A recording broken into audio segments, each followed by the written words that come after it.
Hi hello ನಮಸ್ಕಾರ, welcome to my YouTube channel Bhagyesh Siddesh vlog. ಎಲ್ಲರೂ ಹೇಗಿದ್ದೀರಾ, ಚೆನ್ನಾಗಿದ್ದೀರಾ ಅಂತ ಅಂದ್ಕೊಂಡಿದ್ದೀನಿ.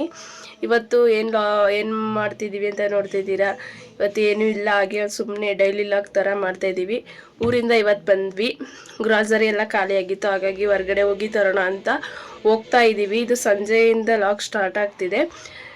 ಯಾರಿನ್ನ ಸಬ್ಸ್ಕ್ರೈಬ್ ಮಾಡ್ಕೊಂಡಿಲ್ಲ ಸಬ್ಸ್ಕ್ರೈಬ್ ಮಾಡ್ಕೊಳ್ಳಿ, ಪ್ಲೀಸ್ ಸಪೋರ್ಟ್ ಮಾಡಿ.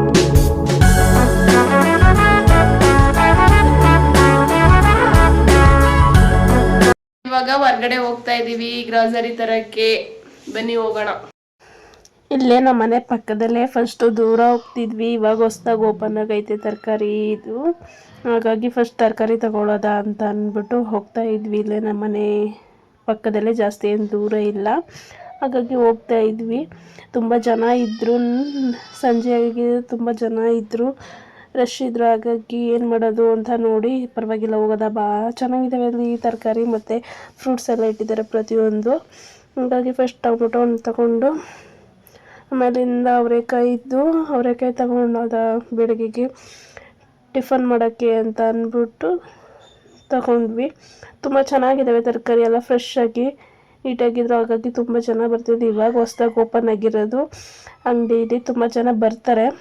ಯಾವುದೋ ನಮ್ಮ ಏರಿಯಾದಲ್ಲಿ ಅಷ್ಟಾಗಲ್ಲ ಈ ಥರದೊಂದು ದೊಡ್ಡದು ತರಕಾರಿದು ಅಂಗಡಿ ಇರಲಿಲ್ಲ, ಇವಾಗ ಓಪನ್ ಆಗಿರೋದು, ಹಾಗಾಗಿ ತುಂಬ ಜನ ಅಲ್ಲಿ ಬರ್ತಾರೆ. ಮತ್ತು ಫ್ರೂಟ್ಸು ತರಕಾರಿ ಎಲ್ಲ ಫ್ರೆಶ್ ಆಗಿ ಎಲ್ಲ ಥರದ್ದು ಏನೇನು ಎಲ್ಲ ತರಕಾರಿ ಇದೆ ಎಲ್ಲ ಐಟಮ್ಸು ಸಿಗುತ್ತೆ ಇಲ್ಲಿ. ಫ್ರೂಟ್ಸು ಸಿಗುತ್ತೆ, ಸೊಪ್ಪು ತರಕಾರಿ ಹಣ್ಣುಗಳು ಎಲ್ಲ ಸಿಗುತ್ತೆ. ಚೆನ್ನಾಗಿದ್ದಾವೆ ಎಲ್ಲ. ನಾನು ಅವರೆಕಾಯಿ ತಗೋತಿದ್ದೆ, ಅದು ಚೊಟ್ಟಿತ್ತು, ಹಾಗಾಗಿ ಅದು ಹಾಕ್ಬಿಟ್ಟು ದಪ್ಪ ಎಲ್ಲ ತಗೋತಿದ್ದೆ. ಅವಾಗ ಬೆಂಡೆಕಾಯಿ ಎಲ್ಲ ತಗೊಂಡು ಮತ್ತು ಕ್ಯಾರೆಟ್ ತಗೋತಿದ್ದೆ. ಕ್ಯಾರೆಟ್ ಹಲ್ವಾ ಮಾಡೋದ ಅಂತ ಅಂದ್ಬಿಟ್ಟು ಕೇಳ್ತಿದ್ದೆ, ಜಾಸ್ತಿ ತಗೊಳಕ್ಕೆ ಕ್ಯಾರೆಟ. ಸರಿ ತಗೋ, ಕ್ಯಾರೆಟು ಹಲ್ವಾ ಮಾಡೋಕ್ಕಾಗುತ್ತೆ ಅಂತ ಅಂದ್ಬಿಟ್ಟು ಹೇಳ್ತು. ನಾನು ಅದಕ್ಕೆ ಕ್ಯಾರೆಟ್ ಒಂದು ಸ್ವಲ್ಪ ಜಾಸ್ತಿ ತಗೊಂಡೆ. ಎಲ್ಲ ಫ್ರೆಶ್ ಆಗೇ ಇತ್ತು. ನಾವು ಒಂದೊಂದು ಸ್ವಲ್ಪ ತಗೊಂಡೆ, ಇಲ್ಲೇ ಹತ್ರ ಅಲ್ವಾ, ಖಾಲಿ ಆದರೆ ಬಂದು ತಗೊಳ್ಳೋದ ಅಂತ ಅಂದ್ಬಿಟ್ಟು ತಗೊಂಡ್ವಿ. ಹಾಗೆ ಇಲ್ಲಿ ಬಿಲ್ ಹಾಕ್ಸ್ತಿದ್ರು ನಮ್ಮ ಹಸ್ಬೆಂಡು. ಅದು 2 ಕವರ್ ಆಯಿತು. ಫಸ್ಟ್ ಒಂದು ತರಕಾರಿ ಎಲ್ಲ ಹಾಕಿಸಿ ಮತ್ತು ಕಲ್ಲಂಗಡಿ ಫ್ರೂಟ್ಸ್ ಒಂದು ಸ್ವಲ್ಪ ತಗೊಂಡ್ವಿ. ಅದೊಂದು ಕವರ್ಗೆ ಹಾಕೊಂಡು ಸೊಪ್ಪೆಲ್ಲ ಹಾಕೊಂಡು ಮಾಡಿಸ್ಕೊಂಡು ಎಲ್ಲ ತರಕಾರಿ ಮತ್ತು ಫ್ರೂಟ್ಸ್ ಎಲ್ಲರೂ ಹೊರಟ್ವಿ. ಅವರೇ 2 ಕವರು ಇಟ್ಕೊಂಡಿದ್ರು, ನಾನು ವಿಡಿಯೋ ಮಾಡಿಕೊಂಡು ನೋಡು ಅಂತ ಹೇಳ್ತಿದ್ದೆ. ಅವಾಗ ನೋಡಿ ಗೈಸ್, ನನ್ನ ಕೆಳಗೆ 2 ಕವರ್ ಇಡಿಸಿದ್ದಾರೆ ಅಂತ ಹೇಳ್ತಿದ್ರು. ಸರಿ ಅಂತ ಹೊರಟಿ ಮನೆಗೆ ಹೋಗಿ 2 ಕವರ್ಗಳು ಮಡಗ್ಬಿಟ್ಟು ಮತ್ತೆ ನೆಕ್ಸ್ಟ್ ಗ್ರಾಸರಿ ತಗೊಳ್ಳೋದ ಅಂತ, ರೇಷನ್ ಎಲ್ಲ ಖಾಲಿಯಾಗಿತ್ತು, ಹಾಗಾಗಿ ಇಲ್ಲಿಗೆ ಬಂದ್ವಿ. ನಾವು ಯಾವಾಗಲೂ ಇಲ್ಲಿಗೇ ಬರೋದು, ಹಾಗಾಗಿ ಅಂಕಲು ನೀಟಾಗಿ ಚೆನ್ನಾಗಿ ಮಾತಾಡಿಸ್ತಾರೆ. ಮತ್ತು ಅವ್ರ ಮಕ್ಕಳು ಅವರು ಎಲ್ಲ ಆಟಾಡ್ತಿದ್ರು ಅಲ್ಲೇ. ಆಂಟಿನೂ ಚೆನ್ನಾಗಿ ಮಾತಾಡಿಸ್ತಾರೆ. ಅಲ್ಲಿಂದ ತಗೊಂಡು ರೇಷನ್ ಮತ್ತು ಎಲ್ಲ ತಗೊಂಡು ಹೊರಟ್ವಿ. ಸರಿ ಅಂತ ಅಂದ್ಬಿಟ್ಟು ಇದು ನೆಕ್ಸ್ಟ್ ಡೇ ಲಾಗು. ನಾವು ಅವರೆಕಾಳು ಪಲಾವ್ ಮಾಡೋದ ಅಂತ ಅಂದ್ಬಿಟ್ಟು ಎಲ್ಲ ರೆಡಿ ಮಾಡ್ಕೊತಾ ಇದ್ದೆ ಬೆಳಗ್ಗೆ ಟಿಫನ್ಗೆ. ಅವರೆಕಾಳು ಪಲಾವ್ ಸಖತ್ತಾಗಿ ಟೇಸ್ಟಿಯಾಗಿ ಬಂದಿತ್ತು. ಅವರೆಕಾಳು ಕಾಯಿ ತಂದಿದ್ದೆ ನೈಟು, ಎಲ್ಲ ಸುಲ್ಕೊಂಡು ಮತ್ತು ಆಲೂಗೆಡ್ಡೆ, ಕ್ಯಾರೆಟು, ಬೀನ್ಸು ಎಲ್ಲ ಕಟ್ ಮಾಡಿಕೊಂಡು ಮಸಾಲೆ ಎಲ್ಲ ಚೆನ್ನಾಗಿ ರುಬ್ಕೊಂಡು ಅದಾದಮೇಲೆ ಹಾಕ್ಕೊಂಡು ಚೆನ್ನಾಗಿ ಹಸಿ ವಾಸನೆ ಹೋಗೋವರೆಗೂ ಫ್ರೈ ಮಾಡ್ಕೊಂಡು ಆದಮೇಲೆ ತರಕಾರಿ ಕಟ್ ಮಾಡ್ಕೊಂಡಿರೋದು ಮತ್ತು ಅವರೆಕಾಳು ಹಾಕ್ಕೊಂಡು ಚೆನ್ನಾಗಿ ಫ್ರೈ ಮಾಡ್ಕೋಬೇಕು. ಮಸಾಲೆ ಹಿಡಿಯೋವರೆಗೂ ಚೆನ್ನಾಗಿ ಫ್ರೈ ಆಗೋವರೆಗೂ ಫ್ರೈ ಮಾಡಿಕೊಂಡು ಅದಕ್ಕೆ ಒಂದು ಸ್ವಲ್ಪ ಸಾಲ್ಟ್ ಹಾಕ್ಕೊಂಡು ಚೆನ್ನಾಗಿ ಫ್ರೈ ಆಗಬೇಕು. ಅದು ಮಸಾಲೆ ಮತ್ತು ಉಪ್ಪೆಲ್ಲ ಚೆನ್ನಾಗಿ ಹಿಡಿಯೋವರೆಗೂ ಚೆನ್ನಾಗಿ ಮಸಾಲೆ ಎಲ್ಲ ಫ್ರೈ ಮಾಡ್ಕೊಬಿಟ್ಟು, ನಮ್ಮನೆ ಇರೋದ್ರು 3 ಮೆಂಬರ್ಸ್, ನಾನು, ನಮ್ಮ ಅಣ್ಣ ಮತ್ತು ನಮ್ಮ ಹಸ್ಬೆಂಡ್. ಅವ್ರಿಗೆ ತಿಂಡಿ ಬೇಗ ಆಗಬೇಕಾಗಿತ್ತು, ಹಾಗಾಗಿ ವೀಡಿಯೋ ಮಾಡೋಕ್ಕಾಗಲಿಲ್ಲ ಜಾಸ್ತಿ.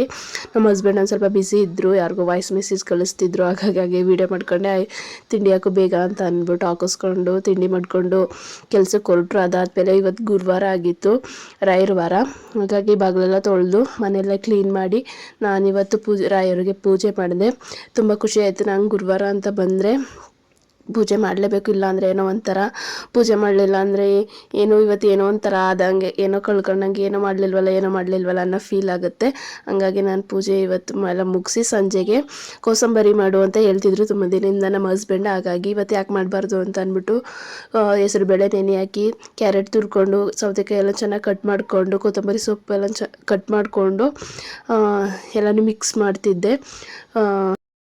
ಮೆಣಸು ಪೌಡ್ರು ಮಿಕ್ಸ್ ಮಾಡಬೇಕಾಗಿತ್ತು. ಹಾಗಾಗಿ ನಾನು ಮೆಣಸು ಮನೇಲಿದ್ದು ಹಾಗಾಗಿ ಅದನ್ನ ಚೆನ್ನಾಗಿ ಕುಟ್ಟಿ ಪುಡಿ ಮಾಡಿಕೊಂಡು ಅದನ್ನು ಹಾಕೋತಿದ್ದೆ. ಅದ್ರ ಪ್ಯಾಕೆಟಲ್ಲಿ ಬರುತ್ತೆ ಪುಡಿ, ಅದನ್ನು ಹಾಕೋಬಹುದು. ನನ್ನದು ಆ ಪ್ಯಾಕೆಟಲ್ಲಿ ಪುಡಿ ಇರಲಿಲ್ಲ, ಹಾಗಾಗಿ ಮೆಣಸಿತ್ತು ಚೆನ್ನಾಗಿ ಕುಟ್ಟಿ ಪುಡಿ ಮಾಡಿ ಹಾಕ್ಕೊಂಡು ಚೆನ್ನಾಗಿ ಮಿಕ್ಸ್ ಮಾಡ್ಕೋಬೇಕು. ಅದು ಚೆನ್ನಾಗಿ ಮಿಕ್ಸ್ ಮಾಡಿಕೊಂಡ್ರೆ ಟೇಸ್ಟ್ ಚೆನ್ನಾಗಿ ಬರುತ್ತೆ, ಇಲ್ಲಾಂದರೆ ಬಾಯಿಗೆ ಹಾಗಾಗಿ ಸಿಗುತ್ತೆ, ಒಂಥರ ಖಾರ ಫೀಲ್ ಹೊಡಿತದೆ. ಚೆನ್ನಾಗಿ ಮಿಕ್ಸ್ ಮಾಡಬೇಕು. ಅದನ್ನು ಪೌಡ್ರು ಕುಟ್ಟಿ ಹಾಕೊಳ್ಳೋ ಪುಡಿ ಮಾಡಿರ್ತೀವಲ್ಲ ಅದನ್ನು ಚೆನ್ನಾಗಿ ಮಿಕ್ಸ್ ಮಾಡಬೇಕು. ಮತ್ತು ಸಾಲ್ಟ್ ಲಾಸ್ಟಲ್ಲಿ ಹಾಕೋಬೇಕು, ಟೇಸ್ಟಿಗೆ ತಕ್ಕಂಗೆ ಹಾಕೋಬೇಕು. ಅದನ್ನು ಜಾಸ್ತಿ ಹಾಕ್ಬಿಟ್ರೆ ಜಾಸ್ತಿ ಉಪ್ಪಾಗ್ಬಿಡುತ್ತೆ, ಸ್ವಲ್ಪ ಕಡಿಮೆ ಅನ್ನಂಗೆ ಹಾಕೋಬೇಕು. ಟೇಸ್ಟ್ ಮಾಡಿ ಆದಮೇಲೆ ಸಪ್ಪೆ ಅನಿಸಿದ್ರೆ ಒಂದು ಸ್ವಲ್ಪ ಹಾಕೋಬೇಕು. ಫಸ್ಟೇ ಜಾಸ್ತಿ ಹಾಕೊಳ್ಳೋಕೆ ಹೋಗಬೇಡಿ ಸಾಲ್ಟ. ನಿಮ್ಗೆ ಎಷ್ಟು ಬೇಕೋ ಅಷ್ಟು ತಕ್ಕಂಗೆ ಹಾಕೊಳ್ಳಿ, ಆಮೇಲಿಂದ ಹಾಕೋಬೋದು. ಟೇಸ್ಟ್ ಮಾತ್ರ ಸಖತ್ತಾಗಿ ಬಂದಿದ್ದು. ಅದಕ್ಕೆ ಫ್ರೂಟ್ಸು ಆ್ಯಡ್ ಮಾಡ್ಬೋದು, ದಾಳಿಂಬೆ ಮತ್ತು ದಾಳಿಂಬೆ ಹಣ್ಣು ಇರಲಿಲ್ಲ ನಮ್ಮನೆ, ಹಾಗಾಗಿ ದ್ರಾಕ್ಷಿ ಇತ್ತು. ಅದೆಲ್ಲ ದ್ರಾಕ್ಷಿನ ಚೆನ್ನಾಗಿ ವಾಶ್ ಮಾಡಿ ನೀರೆಲ್ಲ ಚೆನ್ನಾಗಿ ಸೋರಿಸಿ, ಅದು ನೀರು ಇರಬಾರ್ದಿಲ್ಲ ಅಂದರೆ ಹೆಸರು ಸೌತೆಕಾಯಲ್ಲಿ ಹಾಕಿರ್ತೀವಿ ಅಲ್ವಾ, ನೀರು ಬಿಟ್ಕೊಬಿಡುತ್ತೆ, ಹಾಗಾಗಿ ಟೇಸ್ಟ್ ಚೆನ್ನಾಗಿ ಬರೋಲ್ಲ. ಅದು ಚೆನ್ನಾಗಿ ದ್ರಾಕ್ಷಿ ಹಣ್ಣೆಲ್ಲನೂ ವಾಶ್ ಮಾಡಿಕೊಂಡು ಅದೆಲ್ಲ ನೀರೆಲ್ಲ ಸೋರಿಸಿ ನೀಟಾಗಿ ಅದು ಹಾಕ್ಕೊಂಡು ಮಿಕ್ಸ್ ಮಾಡಬೇಕು.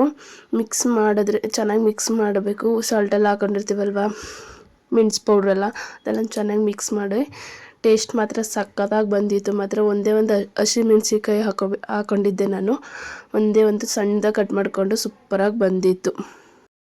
ಇಷ್ಟ ಆದರೆ ಲೈಕ್ ಮಾಡಿ, ಶೇರ್ ಮಾಡಿ, ಹೇಗಿತ್ತು ಅಂತ ಕಮೆಂಟ್ ಮಾಡಿ. ಯಾರಿನ ಸಬ್ಸ್ಕ್ರೈಬ್ ಮಾಡ್ಕೊಂಡಿಲ್ಲ ಸಬ್ಸ್ಕ್ರೈಬ್ ಮಾಡಿ.